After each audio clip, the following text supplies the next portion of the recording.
والسلام على سيد المرسلين وعلى آله وأصحابه أجمعين. أما بعد، فأعوذ بالله من الشيطان الرجيم. بسم الله الرحمن الرحيم. والذين يبيتون لربهم سجدا وقياما. صدق الله وصدق رسوله النبي الأمين المتين الكريم، ونحن على ذلك لمن الشاهدين والشاكرين، والحمد لله رب العالمين. معزز সম্মানিত হাজির জামাত, আসসালামু আলাইকুম ওয়া রাহমাতুল্লাহি ওয়া বারাকাতুহু।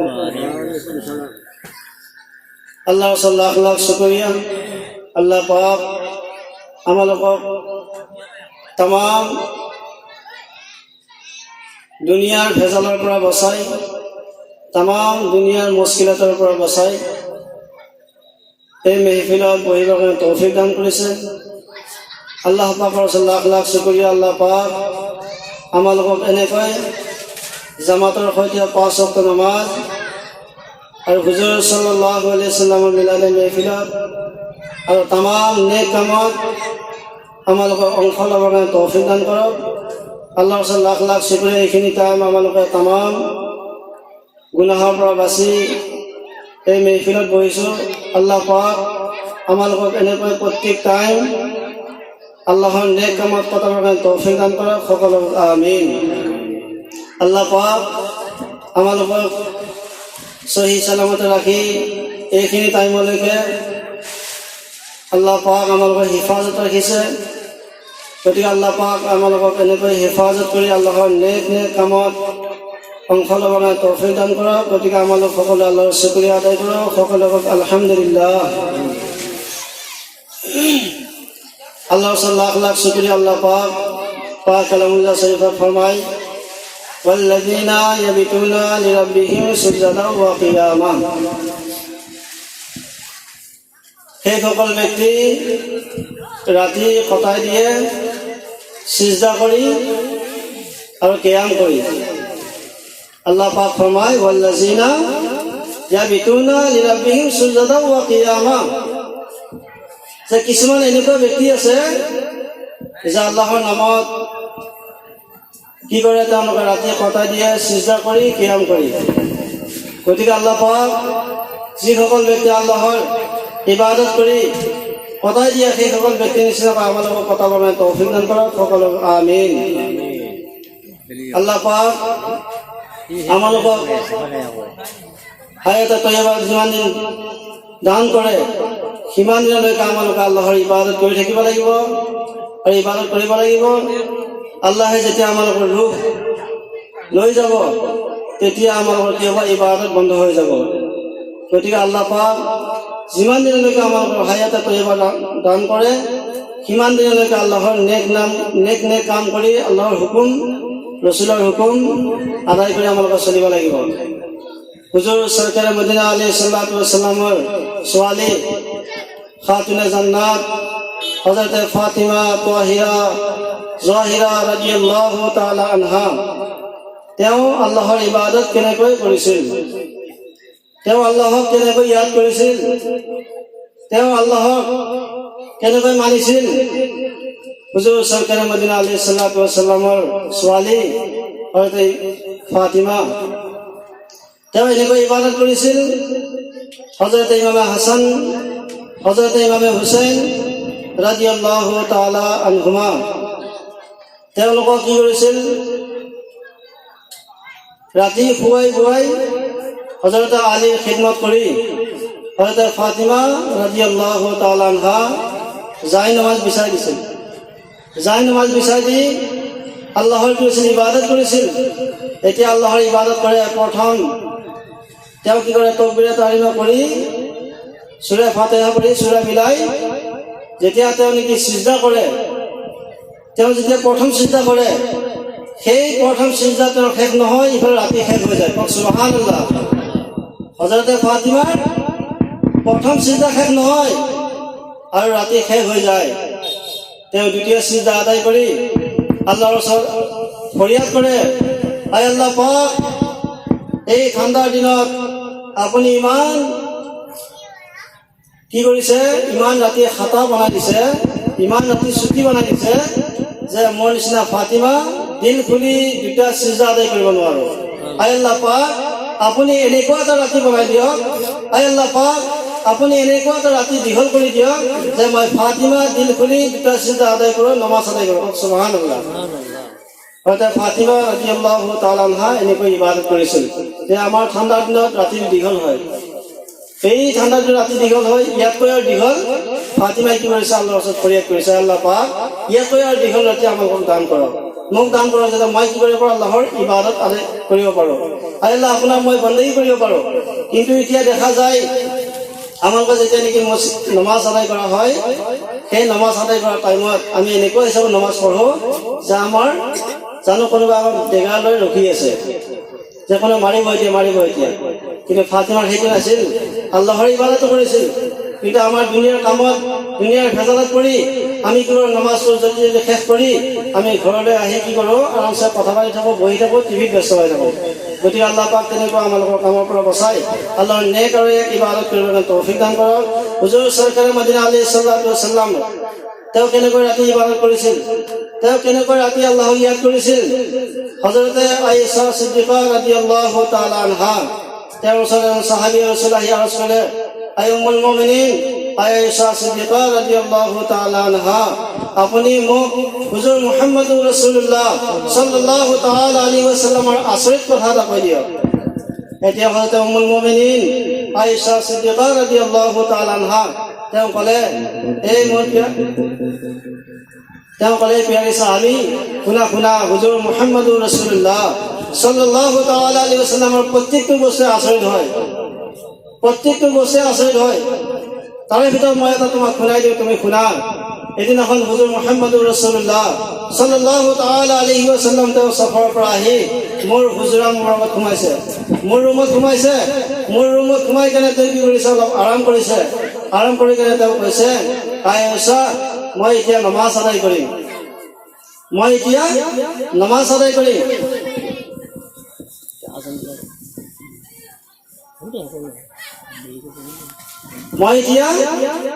আদায় কৰিম। তেতিয়া বুলি ক'লে, কোৱাৰ পিছত হুজুৰ নবী কৰীম সাল্লাল্লাহু আলাইহি ওয়াসাল্লাম যাই নমাজ বিচাই নমাজত যেতিয়া খাৰা হৈছে,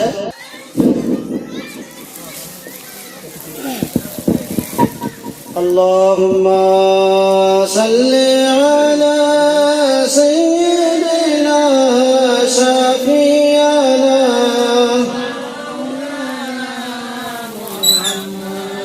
ওয়া আলা আলি সাইয়্যিদিনা মাওলানা মুহাম্মদ। আল্লাহুম্মা সাল্লি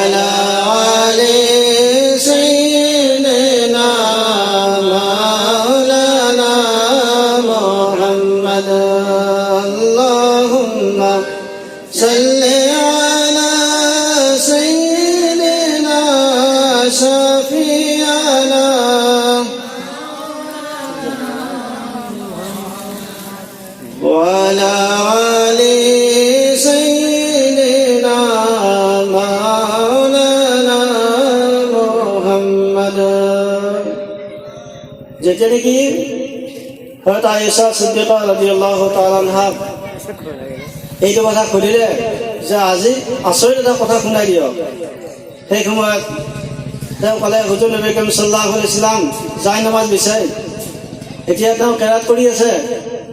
কেৰাত কৰি থকা অৱস্থাত তেওঁ এনেকুৱা কান্দিছে, তেওঁ দাঢ়ি মোবাৰক ভিজি গৈছে। সুবহানাল্লাহ।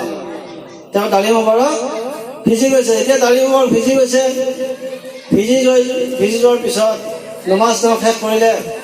শেষ কৰাৰ পিছত হয়তো উম্মুল মুমিনিন আয়েশা সিদ্দিকা ৰাদিয়াল্লাহু তাআলা আনহা তেওঁ সুধিলে, ইয়া ৰাসূলুল্লাহ হুজুৰ, ইয়া নবী আল্লাহ হুজুৰ, আপুনি নমাজ আদায় কৰি থকা অৱস্থাত আপুনি ইমান কান্দিছে আপোনাৰ দাড়ি মুবাৰক ভিজি আপোনাৰ চিনা মুবাৰক ভিজি গৈছে। ইয়াৰ কাৰণ কি? তেতিয়া হুজুৰ মুহাম্মদুৰ ৰাসূলুল্লাহ সাল্লাল্লাহু তাআলা আলাইহি ওয়াসাল্লাম ফৰমায়, আয় উম্মুল মুমিনিন আয়েশা সিদ্দিকা ৰাদিয়াল্লাহু তাআলা আনহা, শুনা আজি এইটো আয়াতে কাৰিমা নাজিল হৈছে তাৰ শুকৰিয়াৰ কাৰণে মই আল্লাহৰ ওচৰত ইবাদত কৰিছোঁ, নমাজ আদায় কৰিছোঁ। সেয়াটো হ'ল ইন্না ফি খালকিছ সামাৱাতি ওয়াল আৰদ। এতিয়া এই আয়াতে কাৰিমা নাজিল হৈছে, নাজিল হোৱাৰ কাৰণে হুজুৰ নবী কাৰীম সাল্লাল্লাহু আলাইহি ওয়াসাল্লাম আল্লাহৰ শুকৰিয়া আদায় কৰি তেওঁ কৰিছে নমাজ আদায় কৰিছিল। আৰু সেই নমাজত তেওঁ কৰিছিল কান্দি আল্লাহৰ ওচৰত ফৰিয়াদ কৰিছিল, আল্লাহৰ শুকৰিয়া আদায় কৰিছিল। গতিকে আল্লাহ পাক আমালোকৰ ইবাদত তেনেকুৱা ইবাদত বনাই দিয়ক, কওক আমিন। হুজুৰ নবী কাৰীম সাল্লাল্লাহু আলাইহি ওয়াসাল্লামৰ ফৰমান মুতাবিক আমালোকক চলিবলৈ তৌফিক দান কৰক। হযৰতে বাছিৰ হাফি ৰহমাতুল্লাহ আলাইহি, হযৰতে বাছিৰ হাফি ৰহমাতুল্লাহ আলাইহি তেওঁ আল্লাহৰ ইবাদত এনেকৈ আল্লাহৰ ইবাদত কৰিছিল। যদি বাছিৰ হাফি ৰাদিয়াল্লাহু তাআলা আনহু যদি সোধা হয় যে আপুনি কেনেকৈ ইবাদত কৰিছিল, বুজুৰ্গ আৰু মাছাইখসকলে কয় যে হযৰতে বাছিৰ হাফি ৰাদিয়াল্লাহু তাআলা আনহু তেওঁ এনেকৈ নমাজত খাৰা হৈ আছিল। ৰাতিটো নমাজত খাৰা হৈ থাকোঁতে তেওঁৰ ভৰিৰ ৰগ ফাটি তেওঁ তেজ ওলাই গৈছিল। তথাপিও নমাজ বাদ দিয়া নাছিল। তেওঁ আল্লাহৰ হুকুম এনেকৈ কৰিছিল, পালন কৰিছিল, এনেকৈ আদায় কৰিছিল। গতিকে বাছিৰ হাফি ৰহমতুল্লাহ আলাইহি তেওঁ কি কৰিছিল, এটা বেয়া কামত লিপ্ত হৈ আছিল। কেনেকৈ বেয়া কাম? তেওঁ যেতিয়া তওবা কৰা নাছিল, তেওঁ এনেকুৱা হালত আছিল যে তেওঁৰ মদৰ কাৰখানাৰ মালিক হযৰতে বাছিৰ হাফি। বাছিৰ হাফি ৰহমতুল্লাহ আলাইহি তেওঁ কি কৰিলে, মদৰ কাৰখানাত যেতিয়া গৈ আছিল, গৈ থকা অৱস্থাত তেওঁ ৰাস্তাৰ কিনাৰত দেখিছিল যে কাগজৰ টুকুৰাত লিখা আছে বিসমিল্লাহিৰ ৰহমানিৰ ৰহিম। সুবহানাল্লাহ। তেওঁ সেই কাগজবোৰ উঠাই তেওঁ দেখিলে যে ইয়াত লিখা আছে বিসমিল্লাহিৰ ৰহমানিৰ ৰহিম। এতিয়া তেওঁ দেখা পায় সেই ধূলিবিলাক যে লাগি আছে, বালিবিলাক লাগি আছে, সেইবিলাক তেওঁ মুচি তেওঁ চুমা খাই চকুত লগাই কি কৰিছে, তেওঁ ঘৰত লৈ গৈছে। ঘৰত লৈ যায় তাত কি হৈছে, আতৰ আৰু গোলাপ আৰু খুচবু দিছে। খুচবু দি কাৰণে তেওঁ কি কৰিলে, ওখ জেগাত কি হৈছে, লটকাই থৈ দিছে, তাজিম কৰিছে। এতিয়া এইটো কৰাৰ পিছত আকৌ এইটো কৰি থৈ তেওঁ নিজৰ আকৌ কাৰখানাত আহিছে। এতিয়া কাৰখানাত আহি তেওঁ ভাবিছে, মই এটা কি নাপাকি বস্তুৰ মালিক, মই এনেকুৱা বেয়া বস্তুৰ মালিক হওঁ, মই কি কৰি এইটো মালিক হওঁ, এই কোম্পানীৰ কাৰখানাৰ মালিক হওঁ। কিন্তু মোক চবে কি কৰে, কাৰখানাত যিমানবিলাক কাম কৰা ব্যক্তি আছে সকলোৱে মোক মানে, সকলোৱে তাজিম কৰে। গতিকে মোৰ সেইটো বৰদাস্ত নহয়, মোৰ সেইটো সহ্য নহয়। যিয়ে নেকি আমাক কি কৰিছে, বনাইছে, আল্লাহে যিয়ে আমাক সৃষ্টি কৰিছে, সেইজন ব্যক্তিৰ নাম জমিনত পৰি থাকিব আৰু মোৰ নিচিনা গুণেগাৰ সেইটো এৰি থৈ কেনে মই তাৰ সেই ৰাস্তাদি অহা যোৱা কৰি, সেইটো মোৰ দ্বাৰা সহ্য নহয়। তেতিয়া তেওঁ ভাবি থকা অৱস্থাত এইখিনিতে কি কৰিলে, তেওঁ অফিচৰ দৰজাত কোনোবা এজন খটখটাই দিছে। দিয়াৰ পিছত তেওঁ ভিতৰৰ পৰা আৱাজ দিছে যে মোৰ এতিয়া টাইম নাই, তুমি পিছত আহিবা। সেই খটখটাই দিয়া ব্যক্তিজনে ক'লে যে আল্লাহে আপোনাক কি কৈছে, চালাম দি পঠিয়াই দিছে আৰু এখন চিঠি দি পঠিয়াই দিছে। কওক সুবহানাল্লাহ। আল্লাহে চালাম পঠিয়াই দিছে। এতিয়া এইবুলি কোৱাৰ পিছত তেওঁ এতিয়া কাণত পৰি গ'ল, আল্লাহে চালাম পঠিয়াই দিছে আৰু মোৰ কাৰণে চিঠি পঠিয়াই দিছে। এতিয়াতো গম পাই তেওঁ তাড়াতাড়ি দৰজা খুলি দিলে। এতিয়া দৰজা খুলি দিয়াৰ পিছত চালে সেই মহল্লা, সেই গাঁওখনৰ এজন কি হয়, আল্লাহৰ ওলি হয়, আল্লাহৰ মেহবুব হয়। সেই মেহবুবজনে সেই চালাম আৰু চিঠিখন লৈ আহিছে। এতিয়া সেই চালাম আৰু চিঠিখন পাই তেওঁ কি কৰিলে, দুয়োটাই বুকে মিলিলে, মুছাফা কৰিলে। মুছাফা কৰাৰ পিছত তেওঁ সুধিলে যে আল্লাহ পাকে কি কৰিছে, মোক চালাম পঠিয়াই দিছে, আল্লাহৰ নাম মই কি কৰিছিলোঁ, তাজিম কৰাৰ কাৰণে, সন্মান কৰাৰ কাৰণে, আল্লাহৰ কোৰাণৰ আয়াতক মই তাজিম কৰাৰ কাৰণে, সন্মান কৰাৰ কাৰণে আল্লাহে মোক চালাম পঠিয়াই দিছে। গতিকে মই আজিৰ পৰা তওবা কৰিলোঁ, মই আজিৰ পৰা আল্লাহৰ ওচৰত ৱাদা কৰিলোঁ, মই আজিৰ পৰা আৰু কেতিয়াও মই গুনাহ নকৰোঁ। অৰ্থাৎ বাছিৰ হাফি ৰহমতুল্লাহ আলাইহি তেওঁ এইটো ৱাদা কৰি ল'লে সেইজন আল্লাহৰ বলিৰ ওচৰত। এতিয়া ৱাদা কৰি তেওঁ কি কৰিলে, লগে লগে সেই কাৰখানাত জুই লগাই দিলে। জুই লগাই দি তেওঁ কি কৰিলে, আল্লাহৰ ইবাদতত কটাবলৈ ধৰিলে। এতিয়া এনেকৈ কটাই আছে। কিছুমান ব্যক্তিয়ে তেওঁক সুধিলে, বাছিৰ হাফি আপুনি জোতা কিহৰ কাৰণে নিপিন্ধে? তেওঁ যেতিয়া তওবা কৰি লৈছে, তওবা কৰা দিনাৰ পৰাই তেওঁ চেণ্ডেলৰ জোতা বাদ দিছে। এতিয়া চেণ্ডেলৰ জোতা বাদ দিয়াৰ লগে লগে তেওঁক মানুহবিলাক প্ৰশ্ন কৰিছে, তেওঁক সুধিছে যে আপুনি কিহৰ কাৰণে জোতা আৰু চেণ্ডেল এৰিলে? তেতিয়া তেওঁ ক'লে, মই এই কাৰণে জোতা আৰু চেণ্ডেল এৰিছোঁ যে যিটো সময়ত নেকি আল্লাহ পাকে মোক চালাম পঠিয়াই দিছিল, চিঠি পঠিয়াই দিছিল, সেই সময়ত মই খালী ভৰি আছিলোঁ। খালী ভৰি থকাৰ কাৰণে, গতিকে আল্লাহ সেইটো মোক পচন্দ কৰিছে। পচন্দ কৰাৰ কাৰণে মই এইটো মই বাদ দিছোঁ। এতিয়া তেতিয়াৰ পৰা আল্লাহ পাক সেই বাছিৰ হাফিৰ মহল্লাত জানোৱাৰসকলক আল্লাহে কি কৰিছে, হুকুম কৰি দিছে, এই বাছিৰ হাফিৰ গাঁৱত মহল্লাত থকা জানোৱাৰসকল, তোমালোকে ৰাস্তাত পেচাবৰ পায়খানা নকৰিবা। মোৰ মেহবুব বাছিৰ হাফিৰ যাতে ভৰিখন যাতে নাপাক নহয়। আল্লাহু আকবাৰ। তেওঁ কি কৈছে, গুনাহৰ পৰা তওবা কৰাৰ কাৰণে এনেকুৱা তেওঁ মৰ্তবা পাই গৈছে। তেওঁ আল্লাহৰ বিসমিল্লাহিৰ ৰহমানিৰ ৰহিমত আল্লাহৰ তিনিটা নাম আছে, আল্লাহ, ৰহমান, ৰহিম। এই তিনিটা নাম উজ্জ্বল কৰিছিল তেওঁ। এই তিনিটা নামক কি কৰিছিল, তেওঁ সেই মাটিত পৰি থকাৰ পৰা তেওঁ কি কৰিছিল, তাৰ পৰা উঠাই আনি তাত আঁতৰ লগাই, গোলাপ লগাই তেওঁ উচ্চ জেগাত, আলা জেগাত, ওপৰ জেগাত কি হৈছিল, ৰাখি দিছিল। ৰাখি দিয়াৰ কাৰণে কি হৈছে, আল্লাহে তেওঁক সেইটো মৰ্তবা দিছে। গতিকে আল্লাহ পাক আমালোককো এনেকৈ মৰ্তবা, এনেকৈ নেক কাম কৰিবৰ কাৰণে, এনেকুৱা ভাল কাম কৰিবৰ কাৰণে তৌফিক দান কৰক সকলক। আমিন। আল্লাহুম্মা সাল্লি আলা সাইয়্যিদিনা শাফিয়ানা মাওলানা মুহাম্মদ ওয়া আলা আলি সাইয়্যিদিনা মাওলানা মুহাম্মদ। আল্লাহুম্মা সাল্লি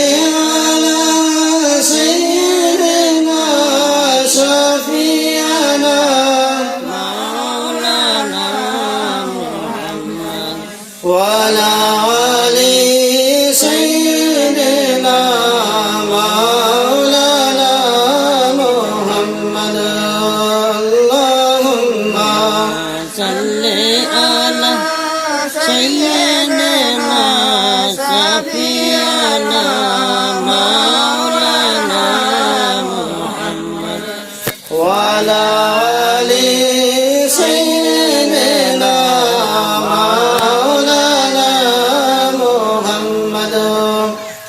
হুজুর মুহাম্মদ রাসূলুল্লাহ সাল্লাল্লাহু আলাইহি ওয়াসাল্লাম ফরমায় যে মুসলমান কাক কোৱা হয়, মুসলমান কাক কোৱা হয়। এতিয়া সাহাবাই কেৰামসকলে সুধিলে, এতিয়া হুজুৰ নবী কৰীম সাল্লাল্লাহু আলাইহি ওয়াসাল্লাম ফরমায়, আল মুসলিমু মান সালিমাল মুসলিমুনা মিন লিসানিহি ওয়া ইয়াদিহি।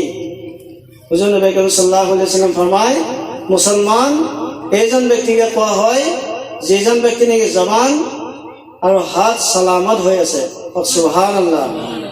যিজন ব্যক্তি নেকি জবানৰ দ্বাৰা কোনো এটা কি কৰা নাই, বেয়া কথা কোৱা নাই,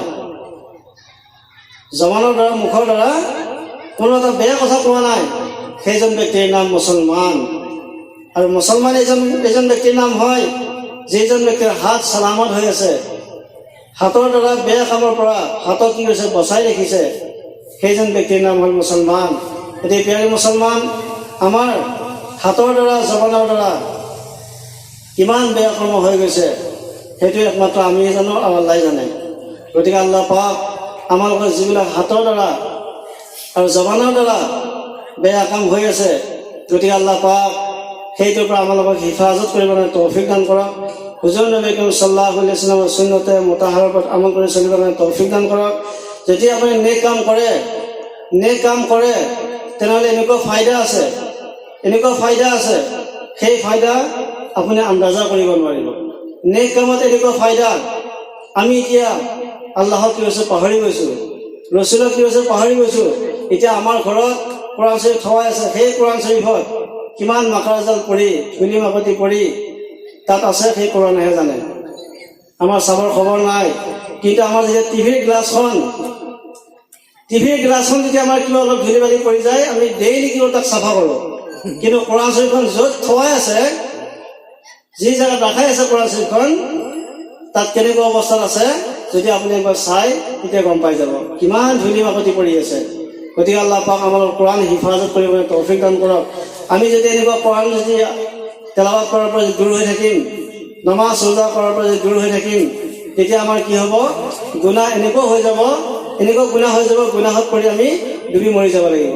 গতিকে ডুবি মৰাতকৈ আমি তওবা কৰি কোৰাণ তেলাৱাতৰ দ্বাৰা, ৰোজাৰ দ্বাৰা, নমাজৰ দ্বাৰা আল্লাহে আমাক নেক কাম কৰিবলৈ তৌফিক দান কৰক। হযৰতে জালিছ ৰাদিয়াল্লাহু তাআলা আনহু তেওঁ কি হৈছিল, আল্লাহৰ নেক আৰু খাছ বান্দা আছিল, আল্লাহৰ নেক আৰু খাছ বান্দা। তাৰ আগতে আমি এতিয়া গুনাহক এনেকুৱা পাহৰি গৈছোঁ, যদি আপুনি গুনাহৰ কথা কোৱা হয়, সেইজন মানুহ পলাবলৈ ধৰে যে মইতো গুনাই কৰা নাই, মই দোষাই কৰা নাই, মই পাপে কৰা নাই, মোক কিহৰ কাৰণে এইবিলাক কৰিব লাগে, মই নমাজ নপঢ়োঁ, ৰোজা নাৰাখোঁ, মোৰ ইমানটো ঠিক আছে, মই আল্লাহক পুৰা বিশ্বাস কৰোঁ। এইটো মুছলমান নহয়। মোৰ ইমান ঠিক আছে, মই কোনো একো কৰা নাই, কাৰো একো কৰা নাই, মই নমাজ নপঢ়োঁ, ৰোজা নাৰাখোঁ, মোৰ ইমান ঠিক আছে। যদি ইমান ঠিক আছে, নমাজৰ পৰা দূৰ, ৰোজাৰ পৰা দূৰ, কোৰাণ তেলাৱাত কৰাৰ পৰা দূৰ। গতিকে 8 বছৰৰ এজন ল'ৰা, 8 বছৰৰ ল'ৰা, তেওঁ গুনাহৰ কেনেকৈ এহছাছ হৈছে, তেওঁ গুনাহক কেনেকৈ ভয় কৰিছে, যদি আপুনি শুনে হাইৰাণ হৈ যাব।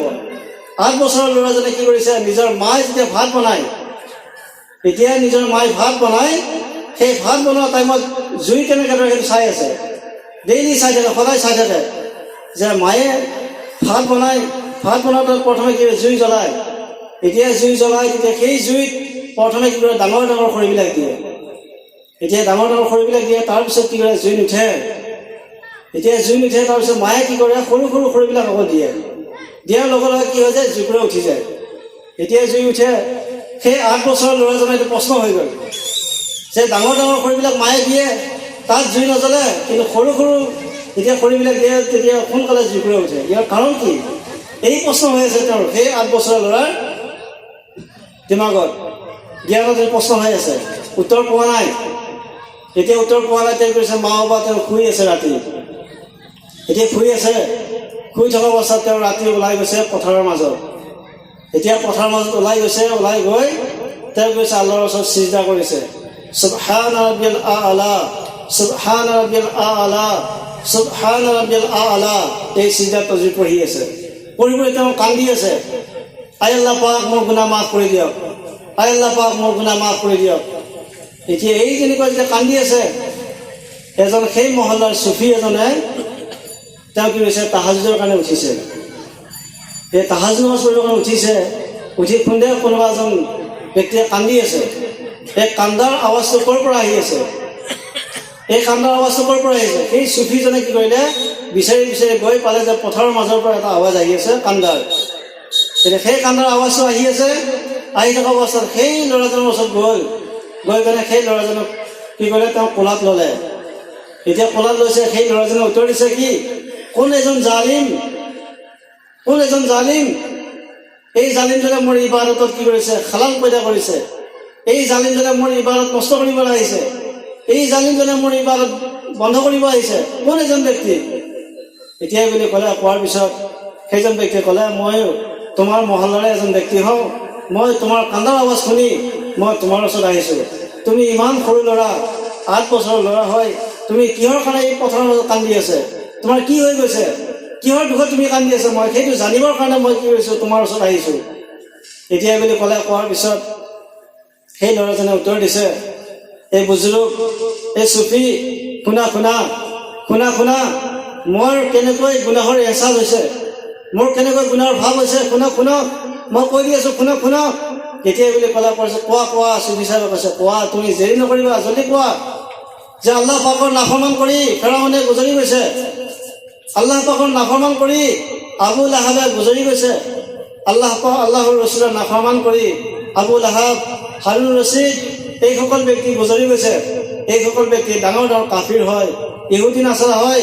গতিকে আল্লাহ পাকে এইসকল ব্যক্তি কি কৰিব? জাহান্নামত দিব। এইসকল ব্যক্তি ডাঙৰ ডাঙৰ কাফিৰ হয়, ডাঙৰ ডাঙৰ ইহুদী নাছাৰা হয়। গতিকে এইসকল ব্যক্তি আল্লাহৰ ৰছুলৰ নাফৰমানি কৰি কৰি দুনিয়াৰ পৰা বিদায় হৈ গৈছে। গতিকে সেই ডাঙৰ ডাঙৰ এতিয়া কাফিৰক যেতিয়া জাহান্নামত আল্লাহ দিব, যেতিয়া দিব তাৰ মাজতো হয়তো মোকো দিব পাৰে, তাৰ মাজতো হয়তো মোকো দিব পাৰে। মই সৰুৰ কাৰণে যেনেকৈ মায়ে যেনেকৈ জুই ধৰিছিল, ডাঙৰ ডাঙৰ খৰিবিলাক দি আৰু সৰু সৰু খৰি দিছিল, দিওঁতে জুইকুৰা উঠিছিল, তাৰ মাজত যদি মোক দিয়ে সেইটো মোৰ ভয়। মই কি কৈছোঁ, এই শেষ ৰাতি মই এই পথাৰত এই ময়দানত আহি মই আল্লাহৰ কি কৈছোঁ তছবিহ কৰি আছোঁ, আল্লাহৰ ইবাদত কৰি আছোঁ। যেতিয়া ক'লে চুফি চাহাবে ক'লে, এই মোৰ সন্তান, এতিয়া মই বুজি পাইছোঁ আৰু তুমি ইয়াক কৈ মোক আগত ক'ব নালাগে। তেতিয়া সেই চুফি চাহাবে কৈছে আল্লাহৰ ওচৰত তওবা কৰিছে আৰু সিদিনাখনৰ পৰা কি কৰিছে, তেওঁ আল্লাহৰ ইবাদতত মছগুল হ'বলৈ ধৰিছে। গতিকে প্যাৰী মুছলমান, আল্লাহ পাকৰ খৌফ, আল্লাহ পাকৰ ভয় কৰি এনেকৈ কি কৰিছে, তেওঁলোকে ইবাদত কৰি এই দুনিয়াৰ পৰা বিদায় হৈ গৈছে। গতিকে আল্লাহ পাক তেওঁলোকৰ নিচিনাকৈ আমালোকক চলিবলৈ তৌফিক দান কৰক। আল্লাহুম্মা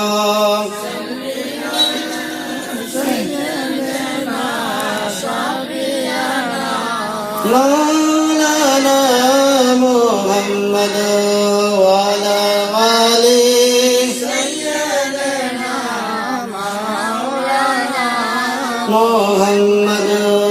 আল্লাহুম্মা সাল্লি আলা সাইয়্যিদিনা শাফিয়ানা মাওলানা মুহাম্মদ ওয়া আলা আলি সাইয়্যিদিনা মাওলানা মুহাম্মদ।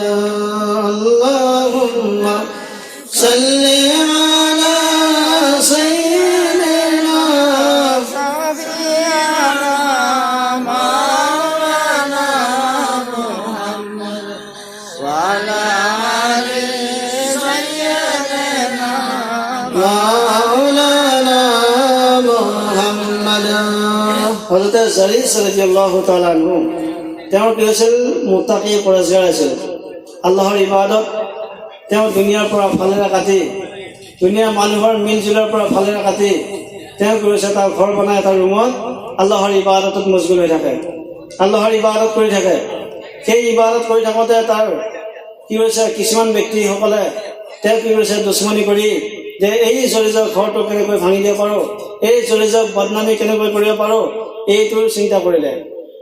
এতিয়া চিন্তা কৰিলে, কৰাৰ পিছত হয়তো জালিস ৰাদিয়াল্লাহু তাআলা আনহু তেওঁ যেতিয়া অপমানত পেলাব ধৰিলে, ধৰাৰ পিছত তেওঁ কি কৰিলে, কিছুমান ব্যক্তিয়ে সেই মহল্লাত, সেই গাঁৱত এজন গান গোৱা ব্যক্তি, তিৰোতা এজন নাচা ব্যক্তি, সেইজন ব্যক্তিক ক'লে, তুমি যদি হয়তো জালিস ৰাদিয়াল্লাহু তাআলা আনহুৰ যদি ইমান যদি ধ্বংস কৰিব পাৰা, ইমান যদি বৰবাদ কৰি দিব পাৰা, তোমাক বহুতো পুৰস্কাৰ দিয়া হ'ব, তোমাক বহুতো তোহফা দিয়া হ'ব, যদি তুমি সেইটো পাৰা।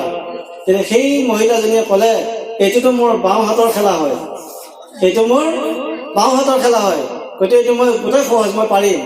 এই বুলি কৈ তেওঁ কি কৰিলে, হযৰত জালিস ৰাদিয়াল্লাহু তাআলা আনহু তেওঁৰ ইবাদত যেতিয়া কৰিছিল, ৰাতি কৰি থকা অৱস্থাত তেওঁৰ মা গৈছিল।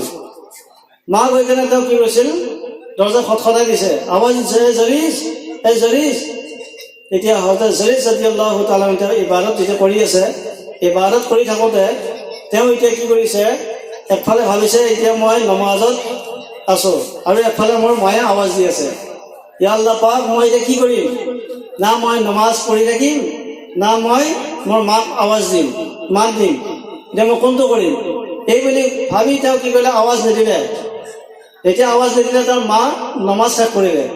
এনেকৈ একদিন, দুদিন, তিনিদিন যেতিয়া মায়ে আৱাজ দিছে, তেতিয়া মায়ে ক'লে, এটা বদুৱা দিছিল, এটা বদুৱা দি কৈছে যে, আই আল্লাহ পাক, আই আল্লাহ পাক, হয়তো জালিসক এনেকুৱা এজন ফাহিছা ঔৰত, ফাহিছা মহিলা, নাচনেৱালা মহিলা, জেনা কৰোতাৱালা মহিলাৰ মুখত পেলাই দিয়া, তেওঁ সন্মুখত কৰাই দিয়া। এতিয়া এইবুলি দোৱা কৰিলে, মাৰ পৰা লগে লগে কবুল হৈ গ'ল। এতিয়া মাৰ পৰা কবুল হৈ গ'ল, হৈ যোৱাৰ পিছত সেই তিৰোতাজনী কি কৰিলে তাৰ পিছত আহি দৰ্জা খটখটাই দিছে। এতিয়া দিয়াৰ পিছত হয়তো জৰিজে তেওঁ কি কৰিলে মাত দিয়া নাই। হয়তো মাত নিদি তেওঁ কি কৰিলে সেনেকৈ গুচি গ'ল। গুচি যোৱাৰ পিছত এজন গৰখীয়া ব্যক্তিৰ লগত তেওঁ নাজায়েজ কৰ্ম কৰি হাৰাম কৰ্ম কৰি তেওঁ কি গৰ্ভ হৈ গ'ল।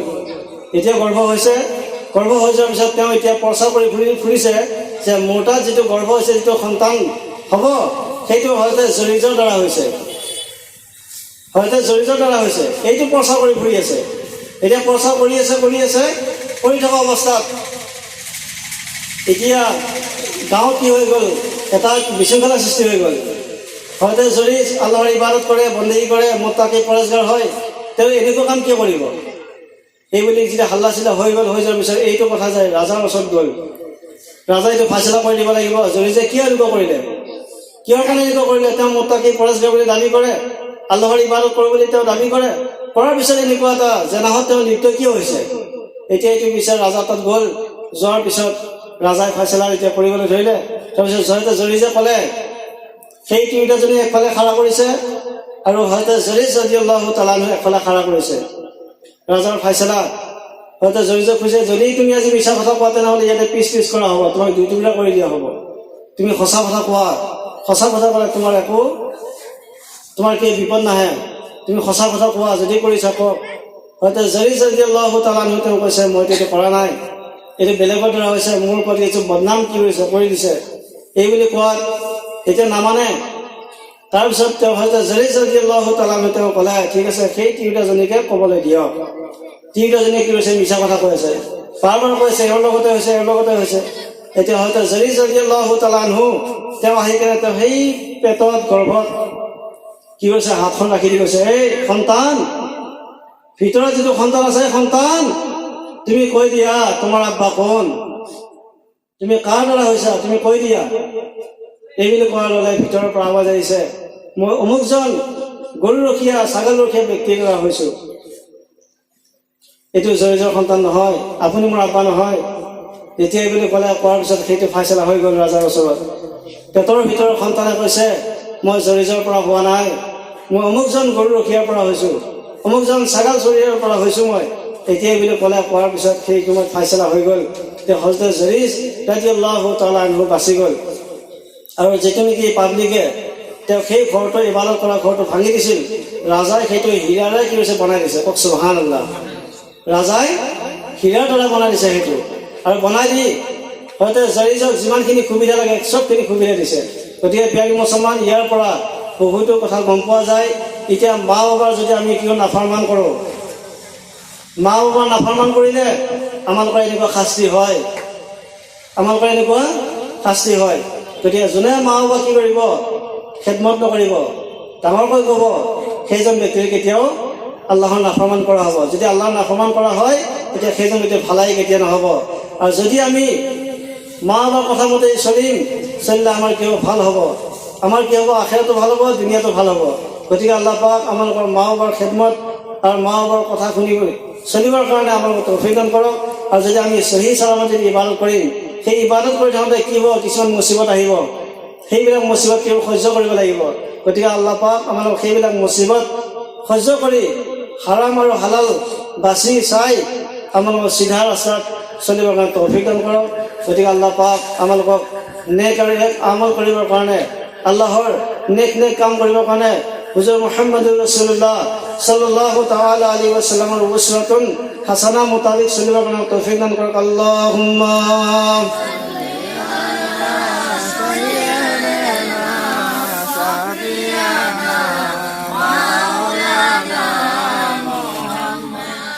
وعلى آل سيدنا مولانا محمد.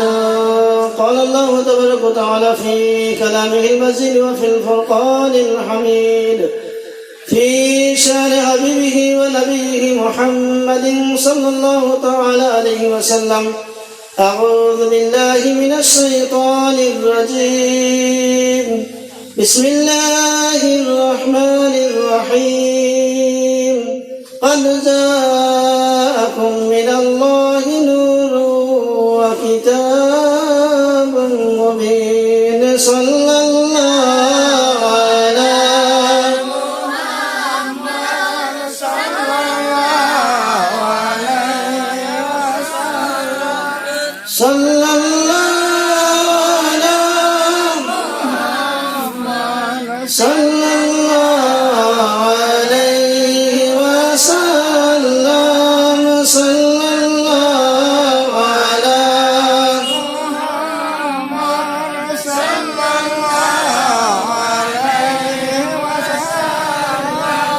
sallallahu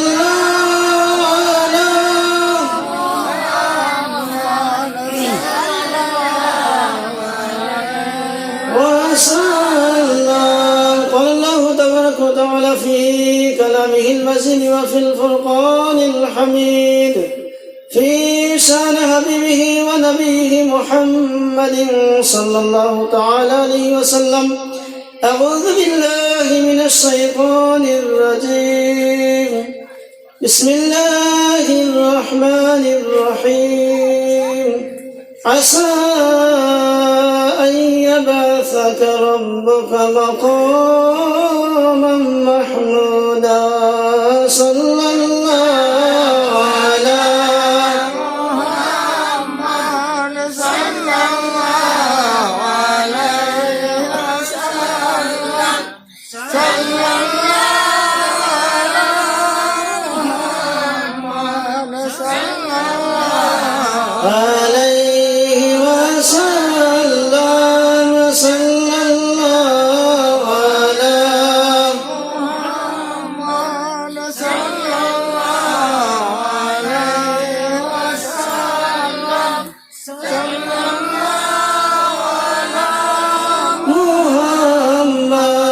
صلى الله على محمد صلى الله عليه وسلم صلى الله على محمد صلى الله عليه وسلم صلى عليه وسلم قال الله تبارك وتعالى في كلامه المزين وفي الفرقان الحميد في شان حبيبه ونبيه محمد صلى الله تعالى عليه وسلم أعوذ بالله من الشيطان الرجيم بسم الله الرحمن الرحيم وما أرسلناك إلا رحمة للعالمين صلى الله على محمد صلى الله عليه وسلم صلى الله على محمد صلى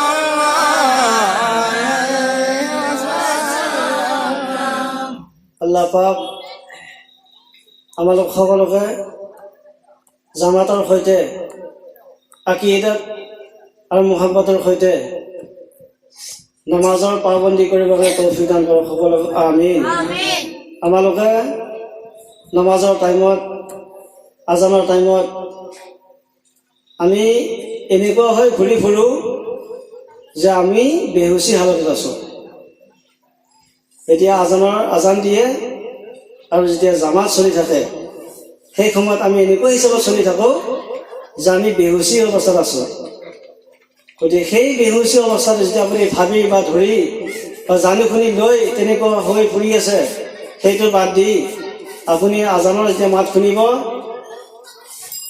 আজানৰ মাত শুনাৰ লগে লগে আল্লাহৰ ইবাদতৰ ফালে ধ্যান কৰি আপুনি মছজিদলৈ আগবাঢ়ি আহিব সেইটোৱে আপোনাৰ কামিয়াবী হ'ব যদি এনেকুৱা নকৰিলে এনেকুৱা হ'ব যে আল্লাহে কি কৰিব গজব আপোনাৰ ওপৰত কি কৰিব নাজিল কৰিব যদি আল্লাহৰ ভয়ানক গজবৰ পৰা বাচিবলৈ হ'লে আল্লাহৰ ইবাদত কৰিব লাগিব আল্লাহক ইয়াদ কৰিব লাগিব যদি আল্লাহক ইয়াদ কৰা হয় তেনেহ'লে কি হ'ব আল্লাহে আমালোকৰ ওপৰত ৰহমতে কামিলা নাজিল কৰিব আল্লাহ পাক ফৰমায় ইন্নাস সালাতা তানহা আনিল ফাহশাই ওয়াল মুনকাৰ সঁচাকৈ নামাজে বাধা দি ৰাখে বেয়া কামৰ পৰা বেয়া হায়াৰ পৰা সকলো বেয়া বস্তুৰ পৰা নামাজ যদি পঢ়া হয় আমালোকে সকলো বেয়া বস্তুৰ পৰা বাচিব পৰা যাব আৰু যদি আমি নামাজ পঢ়া নহয় নামাজৰ টাইমত যদি আমি অনাই বনাই যদি কটাই দিয়া হ'ব তেনেহ'লে আমালোকৰ মুচিবতে আহি ঘেৰাই ধৰিব তামাম শয়তানৰ ওচৰচা শয়তানৰ ফিতনা আমাক কি কৰিব হেৰাই ল'ব। গতিকে এইবিলাক দূৰ কৰিবলৈ হ'লে, তামাম বেয়া দূৰ কৰিবলৈ হ'লে আমি কি কৰিব লাগিব? জামাতৰ সৈতে নমাজ আদায় কৰিব লাগিব। আল্লাহ পাক কবৰত প্ৰথমে আমাক এইটোৱে কি কৰিব? হিচাপ ল'ব। এই মোৰ বান্দা, এই মোৰ বান্দী, তুমি নমাজ আদায় কৰিছিলে নে নাই? নমাজ তুমি পঢ়িছিলে নে নাই? তেতিয়া আমি আল্লাহক কি জবাব দিম? তেতিয়া আমি আল্লাহক কি ক'ম? যদি আমি এনেকৈ যদি আমাৰ দিনটো আমাৰ বাছ আমি কামাইছোঁ আৰু খাইছোঁ, কামাইছোঁ খাইছোঁ, আৰু কামৰ কি না হালাল না হাৰাম এইটো চিন নাই, বাছ আগত পৰিছে, বাছ খাই দিছোঁ, এনেকৈ এইটো কৰা হ'ব, তেনে আল্লাহ কি বুলি জবাব দিম? আল্লাহ আমাক কি কৰিছে? ইবাদতৰ কাৰণে পঠিয়াই দিছে। গতিকে এই ইবাদত কৰা বাদ দি যদি আমি আল্লাহক পাহৰি যদি ফুৰি থাকিম, তেতিয়া আমাৰ আল্লাহ কি কৰিব? আমালোকক ভয়ানক আজাবত লিপ্ত কৰাই দিব। আল্লাহ পাক কালামুল্লাহ শৰীফত ফৰমায়, ইয়াতাসাআলুনা আনিল মুজৰিমিনা মা সালাকাকুম ফি সাকাৰিন। যিসকল ব্যক্তি দুজখত যাব, জান্নাতীসকলে কি কৰিব? সুধিব। জান্নাতীসকলে দুজখত যোৱা ব্যক্তিসকলক সুধিব যে তোমালোকে কি গুনাহ কৰাৰ কাৰণে, কি দোষ কৰাৰ কাৰণে, কি পাপ কৰাৰ কাৰণে আল্লাহে তোমালোকক কি কৰিছে? দুজখত পঠিয়াই দিছে।